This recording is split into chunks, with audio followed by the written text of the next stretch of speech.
Sure. I'll do that with pleasure. Yes, this is just a page or so from The Good Man Jesus and the Scoundrel Christ.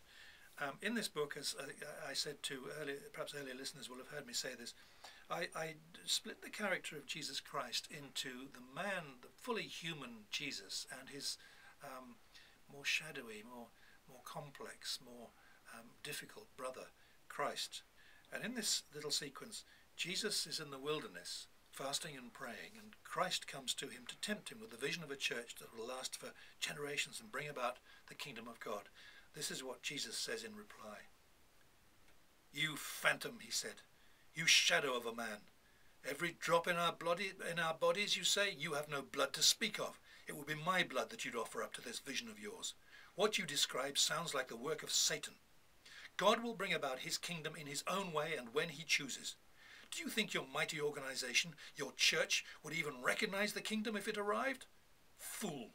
The kingdom of God would come into these magnificent courts and palaces like a poor traveller with dust on his feet.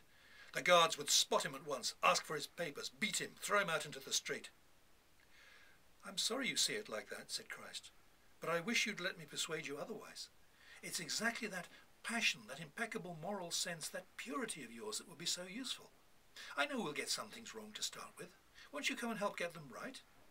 Isn't it better to compromise a little, to come inside and improve something, than to stay on the outside and offer nothing but criticism?" "Leave me alone," said Jesus. "Worship God.